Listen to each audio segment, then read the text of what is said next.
ജോ mummy വേഗം ഇറങ്ങ.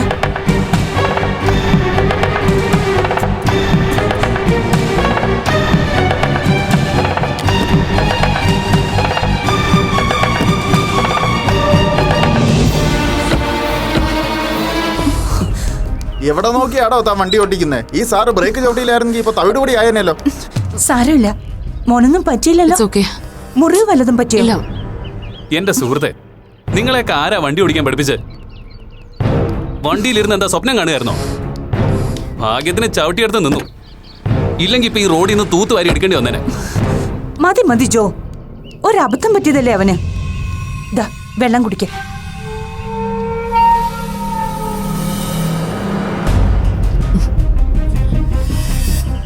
Mummy, നമുക്ക് തെറ്റി. ഇത് പയ്യനല്ല, പയ്യത്തിയ.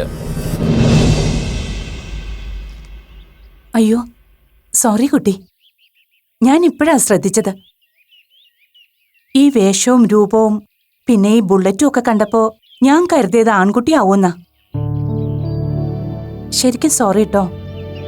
It's all right. ഇയാൾക്ക് വേറെ കുഴപ്പമൊന്നുമില്ലല്ലോ. ഞങ്ങൾ പോയി കഴിഞ്ഞിട്ട് പിന്നീട് കോമ്പൻസേഷൻ ഒന്നും ക്ലെയിം ചെയ്ത് പിന്നാലെ കൂടിയേക്കരുത്. എക്സ്ക്യൂസ് മീ, ഞാൻ ആ ടൈപ്പ് അല്ല. നിങ്ങൾ പോയിക്കോളൂ, എനിക്ക് കുഴപ്പമൊന്നുമില്ല. Thanks Andy. കുട്ടി ഇവിടെ അടുത്താണോ താമസം? അതെ, മൈത്രി നഗറില്. മൈത്രി നഗറോ? മമ്മി, നമ്മളീ കാണാൻ പോകുന്ന വിജയ് പണിക്കരും മൈത്രി നഗറിലല്ലേ താമസം?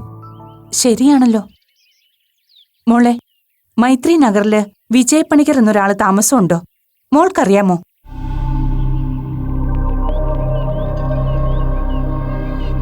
ഇവിടുന്ന് സ്ട്രെയിറ്റ് പോയി രണ്ടാമത്തെ ജംഗ്ഷനിൽ നിന്ന് ലെഫ്റ്റ് പോകുന്നത് മൈത്രി നഗർ. എൻട്രൻസ് കഴിഞ്ഞ് ഇമ്മീഡിയറ്റ് റൈറ്റിലേക്ക് തിരിഞ്ഞുള്ള രണ്ടാമത്തെ വീടാ. താങ്ക്സ് മോളെ. മോൾക്കറിയോ വിജയെ? ആ, പരിചയമുണ്ട്.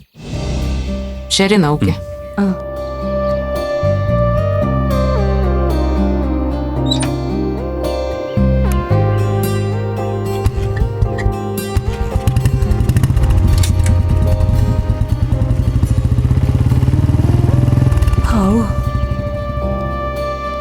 പാവം, ആ കുട്ടി നല്ലതുപോലെ പേടിച്ചു പോയിന്ന് തോന്നുന്നു. ഏയ്, ആളങ്ങനെ പേടിയുള്ള കൂട്ടത്തിലാണെന്ന് തോന്നുന്നില്ല. എന്നാലും എന്തൊരു അബദ്ധവും ഞാൻ കാണിച്ചത്.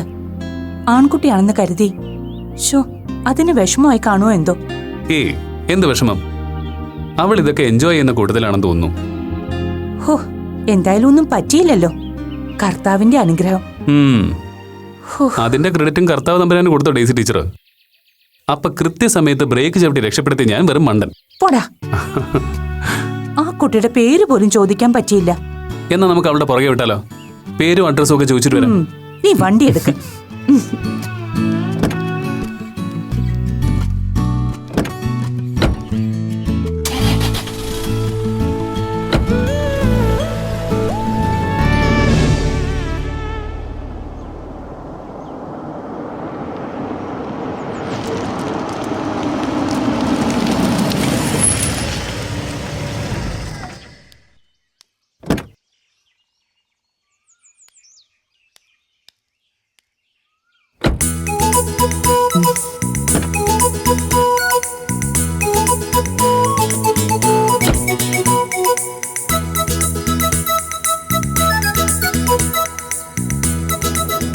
ഡെയ്സി, ഡെയ്സി, ഈശ്വര, എത്ര നാളെ കണ്ടിട്ട്. എവിടെയായിരുന്നു ഇതുവരെ? ഇവിടെ എങ്ങനെ എത്തി? ഹലോ മാഡം, ഒറ്റ സ്ട്രെച്ചില് ഒരുപാട് ചോദ്യങ്ങൾ ഇങ്ങനെ പമ്പ് ചെയ്താലേ ഏതിലും ഞാൻ ആദ്യം ഉത്തരം പറയും. ഡേയ്സമ്മോ, ഫസ്റ്റ് ക്വസ്റ്റ്യൻ എത്ര നാളായി കണ്ടിട്ടെന്നാ, അതിനാദ്യം റിപ്ലൈ ചെയ്തോ. ഇവനെ മനസ്സിലായോ ഗീതയ്ക്ക്?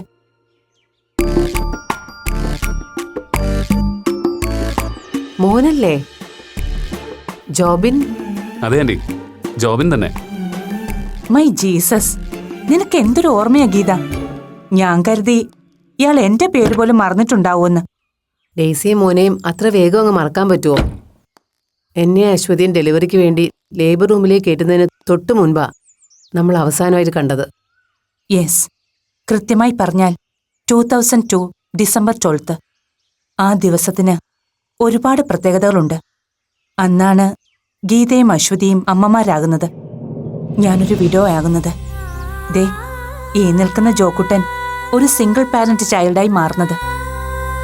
അന്ന് അലക്സിന്റെ ബോഡിയുമായി തൊടുപുഴയ്ക്ക് പോകുമ്പോഴും ആംബുലൻസിലിരുന്ന് എന്തൊരു കരച്ചിലായിരുന്നു ഇവൻ. അന്നത്തെ ആ 4 വയസ്സുകാരൻ ചെറുക്കൻ ഇപ്പൊ വളർന്ന് വലിയ ഡോക്ടറായി കേട്ടോ. പക്ഷെ എന്ത് ചെയ്യാം, ചെറുക്കന്റെ ആ തല്ലിപ്പൊളി സ്വഭാവം ഇനിയും മാറിയിട്ടില്ല. ടീസമ്മോ, വന്ന പാടെ എന്നെ ഇങ്ങനെ കത്തിവെച്ച് വെറുപ്പിക്കണോ? ആദ്യം ആന്റി നമ്മളെ അകത്തേക്കൊന്ന് ക്ഷണിച്ചോട്ടെ. അയ്യോ സോറി, നിങ്ങളെ കണ്ട എക്സൈറ്റ്മെന്റിൽ ഞാനങ്ങ് മറന്നുപോയി. വാ, രണ്ടുപേരും അകത്തേക്ക് വാ. അതെ, അന്നത്തെ ആ 2 കുഞ്ഞുവാവുകളില്ലേ, അവരിപ്പോ നല്ല സുന്ദരി കുട്ടികളായി കാണില്ലേ? ഡേയ്സമ്മ എന്താ അവരെ പറ്റി ഒന്നും ചോദിക്കാതെ? ചെറുക്ക വാങ്ങുന്നീ എന്റെ കയ്യിന്ന്. ആ എന്താ രണ്ടുപേരും കൂടെ ഒരു രഹസ്യം പറച്ചിൽ? ഏയ് ഒന്നുമില്ല ആന്റി. എന്നാ വാ. ആ